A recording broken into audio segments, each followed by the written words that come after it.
जय हिंद साथियों। आशा करता हूँ आप सब बहुत अच्छे होंगे। मेरा नाम है रवि अनिल। इस विजडम स्टडी में आपका बहुत बहुत स्वागत है।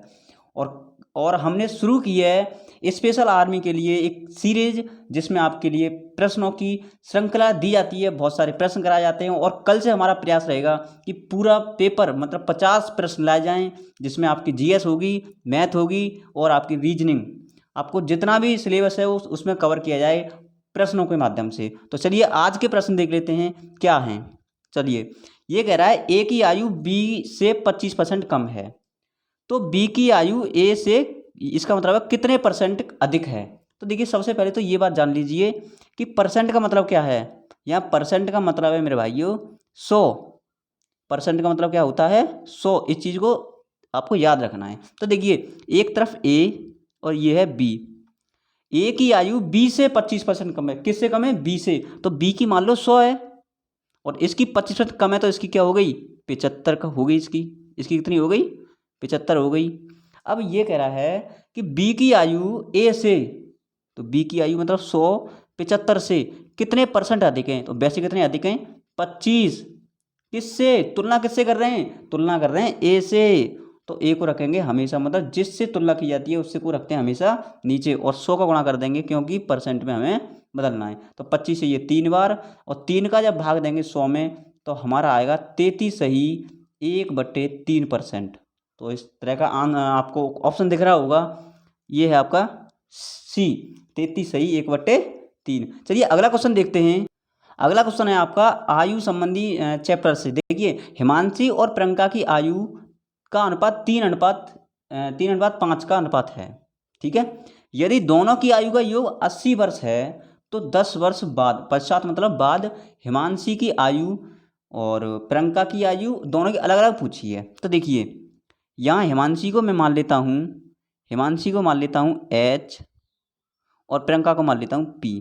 तो इनका अनुपात इनके नीचे रख देंगे 3:5। अब एक बात बताइए, ये रियल में ही तो आयु का अनुपात है। अब अनुपात है इसलिए मैंने क्या लगा दी? आर। अब ये कह रहा है दोनों की आयु का योग 80 वर्ष है, तो अनुपात में योग कितना हो गया? 8R। कितना हो गया? 8R। और रियल में कितना है? 80। तो एक आर की वैल्यू कितनी हो गई? एक आर की वैल्यू हो गई आपकी 10। जब 10 का एक आर की वैल्यू 10 है, तो इनकी वर्तमान आयु निकाल लो। तो प्रियंका की कितनी हो गई? एक आर की वैल्यू 10 है और 5 आर की कितनी होगी? 50। तो प्रियंका की कितनी होगी? 50 वर्ष। और हिमांशी की हो गई 10 या 30 वर्ष। अब ये पूछ रहे 10 वर्ष बाद, तो 10 वर्ष बाद हिमांशी कितनी की होगी? 40 की हिमांशी हो जाएगी, और 50 में 10 जोड़ेंगे तो 60 की प्रियंका हो जाएगी। तो 40 और 60 ऑप्शन किस में है? तो ये ऑप्शन है अपना बी। किसमें है? B option. चलिए अगला क्वेश्चन देखते हैं। देखिए, ये है बीजगणित से। देखिए, इसमें गुणनखंड करा रहा है आपसे। गुणनखंड किसके? 5x² - 32x + 12। तो एक बात बताइए, ये जो 12 हैं, पहली बात तो 12 का इस 5 में गुणा कीजिए तो कितने हो गए? 60। 12 पंजे 60। अब 60 के ऐसे टुकड़ा करो कि जोड़कर, ये चिन्ह दिख रहा है आपको प्लस वाला, जोड़कर कितना आना चाहिए? 32 आ जाना चाहिए। तो करो, देखो 30 दूनी 60, और 30 और 2 को जोड़ोगे तो कितना आएगा? 32। ठीक है। तो हमने गुणनखंड कर लिए कितने? 30 और 2। तो क्या करेंगे, किस 32 की, केवल 32 की जगह 30 + 2 रख देंगे। क्या रख देंगे? 30 + 2। चलिए रखते हैं। तो देखो, 5x² तो ऐसी रहेगी, माइनस 30 + 2 रख देते हैं, और x ऐसी रहने दो, +12। ठीक है। अब इसका अंदर गुणा कर देंगे, ये हो जाएगी 30x और ये हो जाएगी 2x, लेकिन ये माइनस की रहेगी। जैसे ये है 5x² माइनस 30x, और ये माइनस इस प्लस को क्या कर देगा? माइनस। ये हो जाएगा 2x, और प्लस क्या बचे? ये प्लस बचे 12। अब ये जोड़ा बन गई 5x² - 30x और -2x बराबर वो 2x + 12। चलिए अब देखिए, यहाँ से क्या कॉमन आ रहा है? यहाँ से आ रहा है 5 और यहाँ से x, तो क्या बच रहा है केवल? तो यहाँ बचेगा केवल x और -5 का इसमें भाग देंगे तो 5 ये 6 बार, और x हमें पहले ले ली, तो क्या बची? x - 6। अब देखिए, यहाँ से केवल केवल क्या ले लो? माइनस कॉमन ले लो। अब माइनस कॉमन ले लिया तो यहाँ से 2 कॉमन ले लो, -2 कॉमन ले लो, नहीं सॉरी, -2 कॉमन ले लो। अब 2 कॉमन ले लो तो क्या बचेगा, x यहाँ से और -6 यहाँ से। ठीक है, तो देखिए कोष्टक में जो संख्या है वो बराबर आनी चाहिए। तो एक संख्या बनी आपकी x माइनस 6 और एक बनी 5x -2। तो बताइए ऑप्शन में कहाँ है, x-6 या 5x-6। देखिए ये आगे हो सकते हैं, गुणांक में है, ये आगे हो सकते हैं, पीछे हो सकते हैं। तो ये आप भी ऑप्शन देखिए, 5x-2 और x-6। तो इसका आंसर क्या होगा, 5x-2 और x-6। तो दोनों ही माइनस हैं, तो आपका आंसर होगा बी। चलिए अगला क्वेश्चन देखते हैं।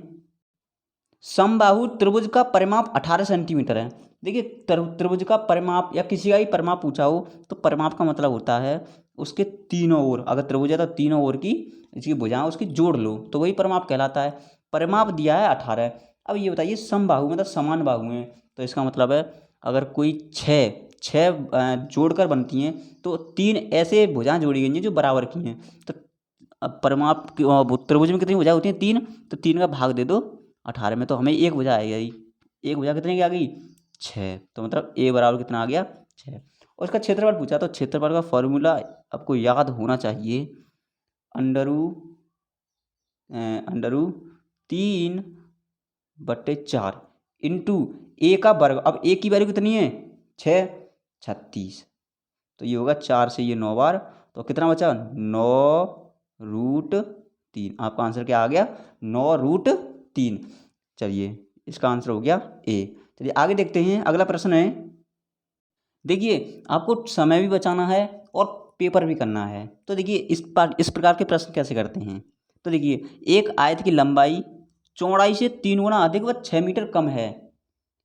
एक आयत की लंबाई चौड़ाई से 3 गुना अधिक व 6 मीटर कम है, जिसका परिमाप 148 मीटर है। तो देखो परिमाप का मतलब वही चीज़ आएगी, चारों तरफ का एरिया। अब आयत कैसा होता है मैं आपको बना के दिखा देता हूँ। इस तरह से मान सकते हो, ये है आपका आयत। ठीक है, अब देखिए ऑप्शन देखिए पहले तो, ये देखिए इसमें ये बताइए कि एक आयत की लंबाई चौड़ाई से 3 गुना अधिक है, लगभग 3 गुना अधिक है और थोड़ी सी 6 मीटर कम है, इसका मतलब यही दूंगा। तो ये बताइए कौन सा ऑप्शन ऐसा है जो लगभग 3 गुना के पास पहुंच रहा है। तो 20×60 ये पहुंच रहा है, 30×30 90, तो ये गलत हो गया, 44× ये गलत हो गया, और 20×60 ये ऑप्शन थोड़ा थोड़ा पहुंच रहा है। अब देखिए ये कह रहा है, देखो 20×60 और 60 से ये कह रहा है 6 मीटर कम है, तो 60 से कितना कम है, 6। तो ऑप्शन से आप आराम से किया करो ऐसे प्रश्नों को, जब तुम्हें कुछ समझ ना आए तो ऑप्शन देख लिया करो। तो इसका आंसर होगा डी। चलिए अगला प्रश्न देखते हैं।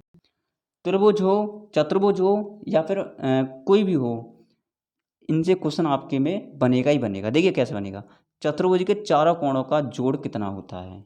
चतुर्भुज होता कैसा है, चतुर्भुज ऐसा हो सकता है, ये भी चतुर्भुज है एक, ठीक है, और ये भी हो सकता है ये। तो देखिए ये कोण, ये कोण, ये कोण, ये कोण, अगर इनको जोड़ दिया जाए तो ये कितना बैठेगा, तो ये बैठेगा 360। अब एक बात बताइए, देखिए मैं यहाँ बता देता हूँ आपको, ये आपका वर्ग बन गया। हमें पता है ये कितने का होता है, 90 डिग्री। जब ये 90 का तो ये 90 का, और ये भी 90 का, ये भी 90 का है, तो ये चतुर्भुज। तो 4 9 चौक 36 और 36 जीरो लगा दो पीछे, 360 ऐसे आप देख सकते हो ना। तो इसका आंसर होगा ए। चलिए अगला क्वेश्चन देखते हैं। ये क्वेश्चन है वृत्त चैप्टर से। देखिए एक वृत्त की त्रिज्या तिगुनी कर दी जाए, एक वृत्त की त्रिज्या को तिगुना कर दिया है, ठीक है, इसकी परिधि इसके पूर्व परिधि से कितना गुना हो जाएगी। देख लेते हैं वृत्त। देखिए वृत्त आपका ये रहा, ठीक है, ये इसकी त्रिज्या है, ठीक है। अब अभी त्रिज्या कितनी है, आर मान लो, आर है, तो इसकी परिधि कितनी होगी अभी, 2πr। अब एक और वृत्त है, इसकी त्रिज्या इससे 3 गुनी है, इससे 3 गुनी है।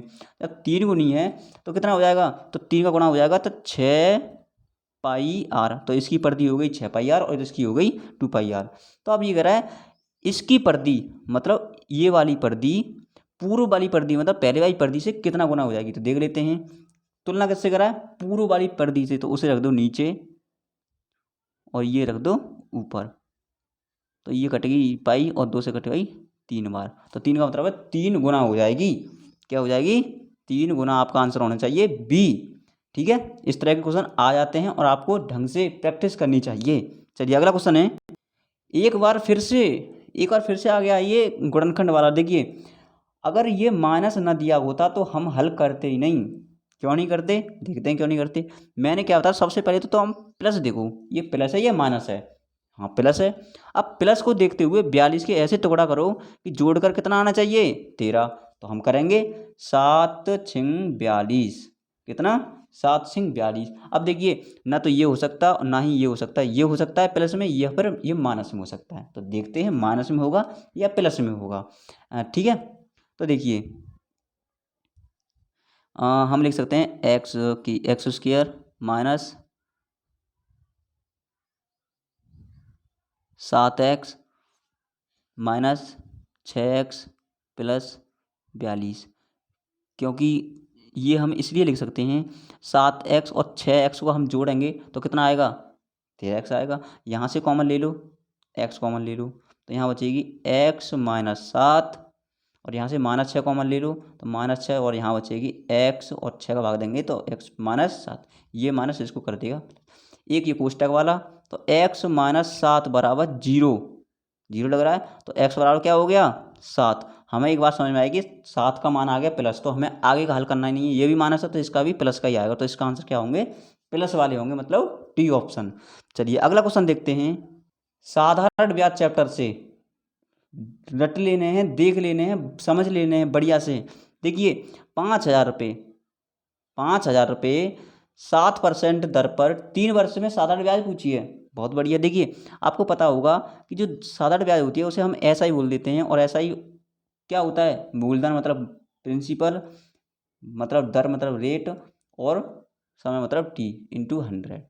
तो हम शॉर्ट बोल देते हैं ऐसा ही बराबर PRT इंटू PRT अपन 100। अब देखिए इसकी जगह रख देते हैं, तो पी की जगह मैं रख दूंगा क्या? पी की जगह रखूंगा 1500, और आर की जगह रखूंगा 7, और 3 की जगह रखूंगा वो टी की जगह रखूंगा 3। अब ये परसेंट है तो परसेंट से 100 लगेगा नीचे। देखिए रख देते हैं, तो देखिए ऐसा ही बतानी है, तो ऐसा ही बराबर हो गया 1500 गुणा 7 इंटू 3 बटे 100। 2 जीरो तो जोड़ गए, 7 तिया 21, और 21 का 15 में गुणा कर दो, तो 21 का 15 में गुणा कर दो तो 15 एकम 15, 15 दूनी 30 और 1 31। तो कितना आ गया? 15 एकम 15 के 5 आते हैं, और 15 में 30 और 1 31, तो 315। तो 315 कहाँ है?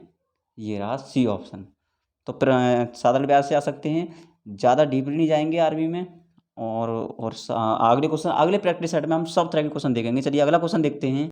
ये क्वेश्चन फिर से वृत्त का है। तो देखिए ये मैं वृत्त बना दिया हूँ। ये कह रहा है कि एक वृत्त का व्यास 28 सेंटीमीटर है। पहली बात तो ये त्रिज्या और व्यास में अंतर समझ लीजिए। ये आपकी केंद्र से परिधि तक ये त्रिज्या होती है। अगर एक और परिधि ये खींच दिया है त्रिज्या, और दोनों त्रिज्याओं को मिला दिया जाए, तो कह सकते हैं हम ये बन जाता है व्यास। मतलब जो व्यास होता है वो त्रिज्या का दोगुना होता है। तो एक बात ये इसकी त्रिज्या कितनी होगी फिर? तो आर आधी हो जाएगी, तो 14 हो जाएगी आर। उसका परिमाप पूछा है, परिमाप क्या होता है? 2πr। आर का मान रख दो बस यहाँ पे, क्या रख दो? आर का मान रख दो। तो 2 गुणा पाई का मान कितना होता है? 22/7, और आर का मान आपको पता ही है 14।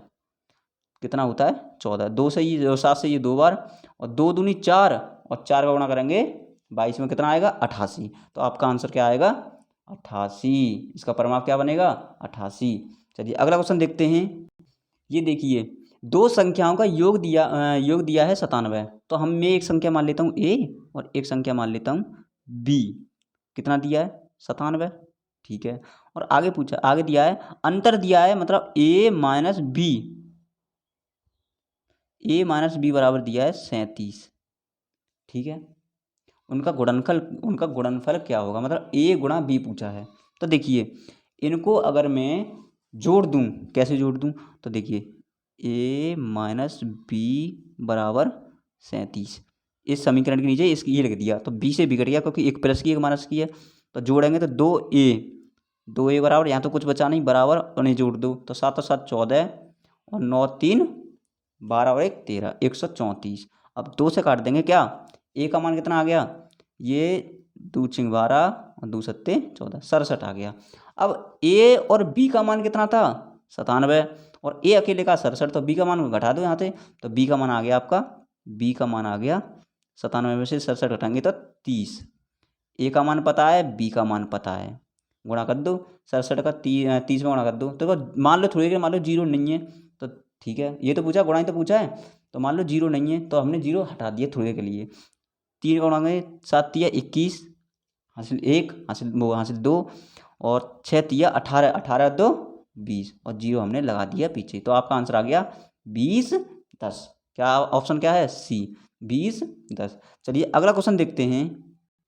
मैंने आपसे कल वाली वीडियो में भी कहा था और मैं आज फिर से कह रहा हूँ, वर्गमूल और घनमूल याद आपको कर लेने चाहिए, वर्ग और घन याद कर लेने चाहिए। तो देखिए ये रूट के बाहर क्या लगा है 3, ये दर्शा रहा है कि ये किसी का घनमूल है। अगर यहाँ 2 लगा होता, पहले तो 2 लिखते नहीं है, अगर 2 लगा हुई होता तो ये वर्गमूल होता, इसका मतलब है ये किसी का क्या है, घनमूल। जब ऐसी कंडीशन आ जाए, और मैंने बताया था जब रूट में कोई संख्या है तो और वो कहती है कि मैं किसी का वर्गमूल हूँ या फिर घनमूल हूँ, वो इसके अकॉर्डिंग देखते हैं हम। तो ये संख्या क्या करी है कि मैं किसी का घनमूल हूँ, मुझे बाहर निकालूँ। हम बाहर कैसे निकालें, तो देखिए घनमूल में क्या है 3, तो 3 3 के जोड़ा से बाहर निकलेंगे, तो एक 3 के जोड़ा में तो एक बाहर निकलता है। जीरो कितने हैं आपके 3, तो 3 जीरो हैं तो एक जीरो बाहर निकलेगा, निकाल दिया साहब। अब बचे 216। अब 216 किसका वर्ग है, घन, घन क्यों, वर्ग क्यों, घन। तो देखिए हम देखेंगे पहले तो 216 छः का हाँ 6 36, और ये आपका 6 का, तो ये कौन सा क्या बना 60। मतलब अगर आपको 6 का घन याद होता तो आप तुरंत बिना हल करे आपको लगा सकते थे, क्योंकि 216 किसका है 6 का, और आपको जीरो तो आप निकालना जानते हो। अगर 3 है तो 3 का 1 निकलेगा, अगर 6 है तो 6 क्या निकलेंगे 2 निकलेंगे, 9 है तो 9 के क्या निकलेंगे 3 निकलेंगे। ठीक है, चलिए अगला क्वेश्चन देखते हैं। ये क्वेश्चन बीजगणित का आ गया, बीजगणित को ज़्यादा याद है ना। तो देखिए ए प्लस बी का मान दिया कितना 9, ठीक है, और ए गुणा बी, ये गुणा है यहाँ बीच में दिख नहीं रहा लेकिन यहाँ गुणा होता है, ए गुणा बी का मान दिया है 20, और ए स्क्वायर प्लस बी स्क्वायर का मान पूछा है। तो देखिए आपको फॉर्मूला ये वाला तो याद ही होगा, ए प्लस बी का होल वर्ग। जब इसे खोलते हैं तो मेरे भाई क्या आता है, क्या आता है, A square plus B square plus 2ab। अब देखिए ये वाली कंडीशन देखिए और ये देखिए एक जैसी है, ये वाली कंडीशन देखिए और ये वाली देखिए एक जैसी है। ए प्लस बी का मान ये देखा, अब जहाँ जहाँ मान की जरूरत पड़े वहाँ रख दो। ए प्लस बी का मान कितना था, ए प्लस बी का मान था 9, और 9 का जब क्या करेंगे वर्ग तो कितना आएगा 9 9 81 बराबर, ये आपको पूछा है।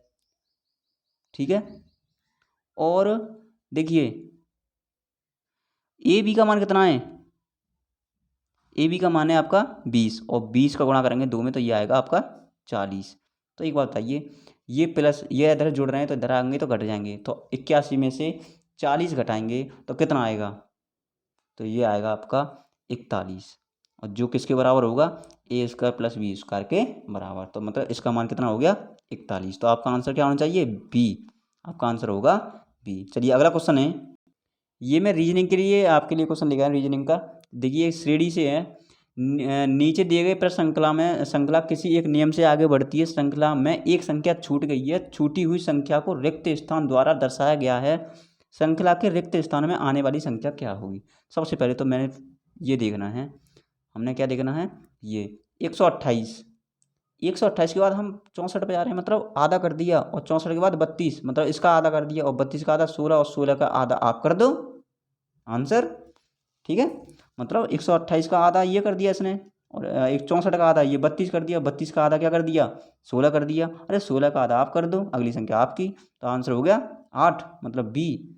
चलिए अगला क्वेश्चन है, इसमें पूछा है वर्गमूल, और मैंने क्या पूछा था, वर्गमूल का मतलब होता है वह किसी में रूट में होगी, यहाँ रूट में नहीं है तो इसने बोल दिया इसे निकालो, इसे निकालो बाहर। मैंने क्या बताया था वर्ग, वर्ग में 2 पे 1 निकलेगी और घन में 3 पे 1 निकलेगी। ठीक है। संख्या कितनी है टोटल, तो 2 4 6। हमें पता है बाहर कितनी संख्या निकलेंगी, 3। क्या संख्या निकलेंगी, 3। 64 कितने का है, 8। 3 संख्या बोल लो, एक ये रही एक ये रही। अब यहाँ पॉइंट लगा दो, ये लगा पॉइंट 0, तो आपका आंसर हो गया 0.008। आंसर नंबर सी क्या होगा, सी। चलिए अगला क्वेश्चन देखते हैं। ये आपका रीजनिंग का क्वेश्चन फिर से देखिए, RECESSION, ठीक है, के लिए सांकेतिक भाषा ये मतलब ERESCISNO हो तो इकोनॉमिक्स के लिए क्या होगा। अब एक बात बताइए, इस शब्द से इस शब्द को बना गया है, तो आप इस शब्द से अगले वाले शब्द को क्या बनाएंगे, कैसे बनाएंगे, पहले हम इसी से देखेंगे कि इसने बना कैसे दिया। चलो देखते हैं। तो फिर इसने क्या कर दिया, ER, मतलब दो थे हमारे RE, उनको आपस में चेंज कर दिया। फिर CE, अब CE को फिर चेंज कर दिया, आपस में चेंज कर दिया। फिर SS, अब SS को क्या कर दिया, SS को क्या कर दिया, SS को इसने कुछ नहीं किया। अब देखिए पीछे से आइए इसमें, तो पीछे के 2 अक्षर इसने चेंज कर दिए। अगले SI को इसने कर दिया IS। अब बीच का जो अक्षर है S, वो इसने ऐसे ही रहने दिया। तो आप क्या करोगे, आगे के 4 अक्षर चेंज करने हैं, पीछे के 4 अक्षर चेंज करने हैं, बीच का जो अक्षर है O, वो ऐसे ही छोड़ देना है। तो देखिए EC का मतलब हो जाएगा CE, फिर ON का मतलब हो जाएगा NO, O और फिर O रहेगा ही। MI का मतलब हो जाएगा IM, और CS का मतलब हो जाएगा SC। तो बताइए कौन सा ऑप्शन ऐसा है, CENOOIMSC। तो ये आपका B ऑप्शन हो गया। क्या हो गया, B ऑप्शन हो गया। चलिए अगला क्वेश्चन है, ठीक है ना ये। चलिए अगला क्वेश्चन है, इस प्रकार के प्रश्न आते हैं रीजनिंग में। ये इसका मतलब ये हुआ कि कुत्ता का संबंध है कुत्ताघर से। कुत्ता का संबंध किसके है, कुत्ताघर से। तो डैश मतलब प्रश्नवाचक का चिन्ह ऑप्शन के हिसाब से किसका संबंध होगा, घोड़ा का गाड़ी से, गलत, भेड़ का दल से। देखिए कुत्ता को कुत्ताघर में रखा जाता है, ठीक है, तो गाय को कहाँ रखा जाएगा, गौशाला में। ये तो आपको आसानी से कर सकते हो, गाय को कहाँ रखा जाता है, गौशाला में। तो आपका आंसर क्या होगा, सी। चलिए अगला क्वेश्चन देखते हैं। डायरेक्शन, रीजनिंग के डायरेक्शन मतलब दिशा परीक्षण चैप्टर से क्वेश्चन। देखिए अशोक, मान लीजिए अशोक एक व्यक्ति हैं, 8 किलोमीटर दक्षिण की ओर गए। तो सबसे पहले तो दिशा का ज्ञान आपको होना जरूरी है। ये मैंने दिशा बना दी। ऊपर की ओर होता है उत्तर मतलब नॉर्थ, नीचे की ओर होता है दक्षिण मतलब साउथ, और राइट हैंड पर मतलब होता है पूर्व मतलब ईस्ट, और लेफ्ट होता है वेस्ट मतलब पश्चिम। तो देखिए दक्षिण की ओर गए मतलब वो कोई व्यक्ति यहाँ खड़ा है तो वो नीचे गया पहले, तो कितना 8। फिर कहाँ गया, फिर पश्चिम की ओर मतलब पश्चिम इधर ही तो है। अब ये 3 चला। अब फिर वह उत्तर की ओर मुड़ा मतलब ऊपर 5 किलोमीटर चला, ठीक है, यहाँ चला। ये थोड़ा बड़ा कर दो, 8 किलोमीटर, ठीक है। अब कह रहा है अंत में वह पूर्व दिशा की ओर चला और 3 किलोमीटर। अब ये 3 है तो ये भी तो 3 होगा, यहाँ तक यहाँ आ गया वो, मतलब यहाँ से चला था वो यहीं आ गया। अब वो पूछ रहा अशोक शुरू के स्थान से किस दिशा में था। तो शुरू का स्थान कहाँ से पूछा है, वहीं पर दिशा में। तो ये दिशा शुरू के स्थान से कहाँ भाई, साउथ में तो हुई। तो इसका आंसर होगा दक्षिण।